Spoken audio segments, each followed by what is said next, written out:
Hola mis amadas hermanas, un gusto de estar nuevamente compartiendo la palabra del Señor con ustedes. Y este mes, el mes de junio, vamos a estar viendo la carta o la epístola Primera de Pedro, ¿ya? Primera de Pedro, vamos a echarle un vistazo, vamos a estar compartiendo los capítulos de Primera de Pedro. Y a mí me ha tocado el capítulo número 1, pero antes echemos un vistazo a lo que es esta carta en sí. ¿Ya? A lo que es la carta digamos, en su totalidad. El apóstol Pedro escribió esta carta probablemente en el año 62 a 69 después de Cristo, ¿ya? Más o menos aproximadamente fue en esa fecha en que fue escrito. Fue enviada a los cristianos de Asia Menor. Fue enviada esta carta a un sector, ¿ya? Y es una exhortación a permanecer firme frente a la persecución con la esperanza de una herencia eterna y celestial. O sea, Pedro ha escrito esta carta, ¿cierto? A estos hermanos que estaban siendo perseguidos para animarlos, podríamos decir. También expone algunos asuntos teológicos en relación al padecimiento y al sacrificio del Señor Jesucristo. Básicamente eso es lo que es la carta Primera de Pedro. Pero vamos con el capítulo 1. Dice Primera de Pedro, capítulo 1, verso 1. Pedro, apóstol de Jesucristo, a los expatriados de la dispersión en Ponto, Galacia, Capadocia, Asia y Bitinia, elegidos según la presciencia de Dios Padre en santificación del Espíritu, para obedecer y ser rociados con la sangre de Jesucristo. Gracia y paz os sean multiplicadas. Este es el saludo de Pedro, ¿ya? Pedro se presenta y dice, Pedro, apóstol de Jesucristo.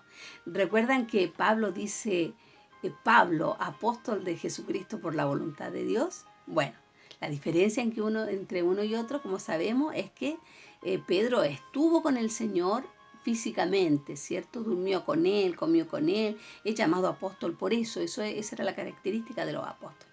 Pero Pablo dice, Pablo apóstol por la voluntad de Dios, porque a él lo llamó el Señor Jesucristo después de que estuvo aquí en la tierra, ¿cierto? Bueno, una salvedad. Dice Pedro, a los expatriados de la dispersión, y nombra unas provincias, Ponto, Galacia, Capadocia, Asia y Bitinia. Y dijimos que estaba dirigido a Asia Menor.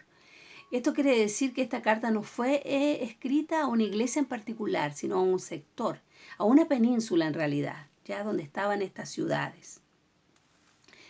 A los gentiles que se habían convertido al cristianismo y habitaban esas ciudades, ¿ya? A ellos fue escrita esta carta. Entonces, verso 2 dice, elegidos según la presciencia de Dios, Padre, en santificación del Espíritu, para obedecer y ser rociados con la sangre de Jesucristo.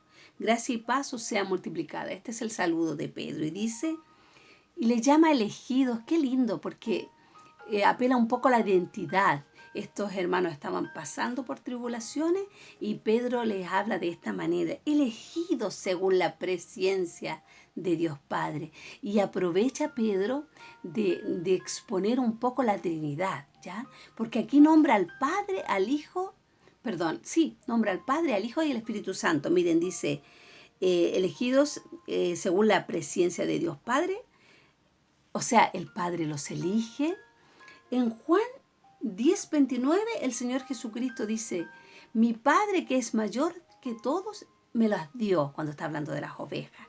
Ya, entonces el Padre es el que nos elige en su presciencia, o sea, Él sabe lo porvenir, Él sabe que vamos a decir que sí a su llamado, ¿ya?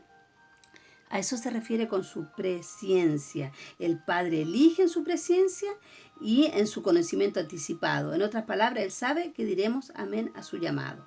Y dice, y sigue diciendo, en santificación del Espíritu, para obedecer. Mire, aquí nombra el Espíritu Santo. Y habla de su función, o sea, dice que el Padre nos elige y que el Espíritu nos santifica, dice, en santificación del Espíritu para obedecer. ¿Cuál es el trabajo del Espíritu Santo? Santificarnos, ¿verdad? A través de la obediencia nos va santificando. Y ser rociado con la sangre de Jesucristo. Mire, si es tan cortito, pero es tan profundo. Y aquí nos habla de la sangre de Cristo. O sea, el Padre nos eligió, el Espíritu Santo nos santifica, pero la sangre de Cristo nos va limpiando. Porque nosotros, como noté por aquí, estamos en un proceso, ¿ya? Estamos en un proceso para llegar a ser como nuestro amado Señor Jesucristo. Estamos en ese proceso. Entonces, aquí opera la sangre de Cristo. El Padre nos elige, el Espíritu Santo nos santifica. Pero como queda corto en esto, porque nosotros pecamos en nuestra humanidad, viene la sangre de Cristo y nos va limpiando. Como nos muestra ahí el trabajo de la Trinidad, Pedro. ¿Ya? Entonces sigue diciendo, gracia y paz os sean multiplicadas. Era una forma de saludo. Gracia era como un saludo griego y paz era la forma del saludo de los judíos. ¿Ya? Paz, shalom. Verso 3 dice, bendito el Dios y Padre de nuestro Señor Jesucristo, que según su gran misericordia nos hizo renacer para una esperanza viva por la resurrección de Jesucristo de los muertos. Miren, qué lindo, Pedro se detiene y alaba al Señor, lo alaba. Con toda esta revelación que tiene Pedro, con toda esta gracia de Dios, dice, bendito el Dios y Padre de nuestro Señor Jesucristo. Bendice Pedro a Dios, ¿cierto? Que según su gran misericordia nos hizo renacer para una esperanza viva. Sin duda el atributo más grande, y que más nos involucra a nosotras, es el atributo de la misericordia de Dios. Porque según su gran misericordia nos hizo renacer. Su misericordia nos vio, nos rescató, nos eligió, como dice el verso anterior, ¿cierto? Gracias a su misericordia nos hizo renacer para una esperanza viva, o sea, nos hizo nuevas criaturas, dice Pedro. ¿Ven cómo da una profundidad en esto? En lo que Dios hace en nosotros. Nos hizo renacer para una esperanza viva por la resurrección de Jesucristo de los muertos. Entonces, para una esperanza viva, ¿para qué nos ha hecho renacer el Padre? Por su misericordia, para una esperanza viva. ¿Cuál es nuestra esperanza, amadas? La venida, el regreso de nuestro Señor, la venida del Señor por su iglesia. Esa es nuestra esperanza. Entonces aquí Pedro está animando a la iglesia que estaba siendo perseguida, ¿cierto? Está confirmándolo, diciéndole que ellos son los escogidos, ¿cierto? Los elegidos por el Padre. Está hablando de la garantía que tenemos en este proceso de santificación y de salvación, ¿cierto? Para esta esperanza gloriosa de volver a ver a Cristo, ¿ya? Dice el verso 4, para una herencia incorruptible, incontaminada e inmarcesible, reservada en los cielos para vosotros. Les hace mirar más allá de las circunstancias que estaban viviendo, ¿cierto? El Padre los ha elegido, el Espíritu Santo los está santificando, la sangre de Cristo está haciendo provisión para nosotros, limpiándonos de nuestros pecados. Y vamos en este caminar con el Señor, vamos en este andar con el Señor, en la esperanza viva de volver a verle, ¿cierto? Para una herencia incorruptible, incontaminada, inmarcesible. Mire, incorruptible, lo anoté por aquí, incorruptible, a ver. Ya, para una esperanza, para una herencia incorruptible, que no perece, incontaminada, que no puede contaminarse, e inmarcesible, que no se marchita, ¿ya? ¿Cuál es esta herencia, amadas? ¿Cuál es esta herencia que tenemos en el Señor? Miren, el Salmo 16:5 dice, Jehová es la porción de mi herencia y de mi copa, dice el salmista. O sea, Pedro nos habla de esta herencia, le habla a los hermanos ahí, nos habla a nosotros, ¿cierto? De esta herencia incorruptible, incontaminada, inmarcesible. Y esta herencia que él dice lo que no es, o sea, no muere, no se corrompe, no se ensucia, ¿cierto? Pero no la describe abiertamente, pero esta herencia la podemos encontrar aquí en el Salmo 16, 5, 6, que dice que Jehová es la porción de su herencia, dice el salmista. Él es nuestra herencia gloriosa. Número 18:20 dice, yo soy tu parte y tu heredad en medio de los hijos de Israel. Esto es lo que el Señor le dijo a los hijos de Aarón, a la descendencia de Aarón, que no iba a tener herencia en las tierras, pero el Señor iba a ser su herencia. Entonces, esta herencia que dice aquí, que es incorruptible, y todo esto es el mismo Señor, esa es nuestra herencia, amada. Esa maravillosa herencia nos espera. Y estos hermanos están siendo animados ahí con esta palabra porque ellos estaban en tribulación, estaban siendo perseguidos. ¿Ya? Dice, verso 5, que sois guardados por el poder de Dios mediante la fe para alcanzar la salvación que está preparada para ser manifestada en el tiempo postrero. Está hablándole a ellos, estamos diciendo, ¿cierto? Le está hablando de la herencia que estaba reservada para ellos.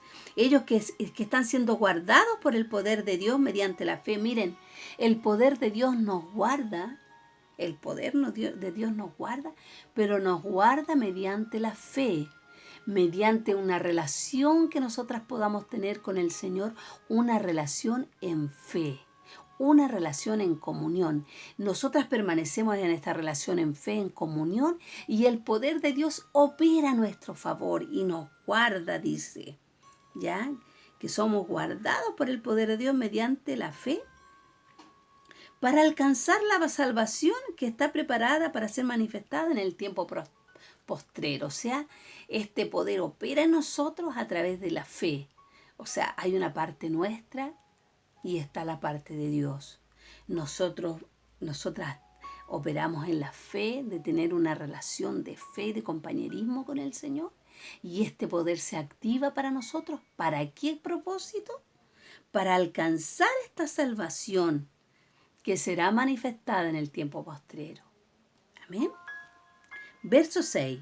En lo cual vosotros os alegráis, aunque ahora por un poco de tiempo, si es necesario, tengáis que ser afligidos en diversas pruebas. O sea, estos hermanos estaban siendo afligidos, estaban pasando penurias, por decirlo, estaban siendo perseguidos, ¿cierto?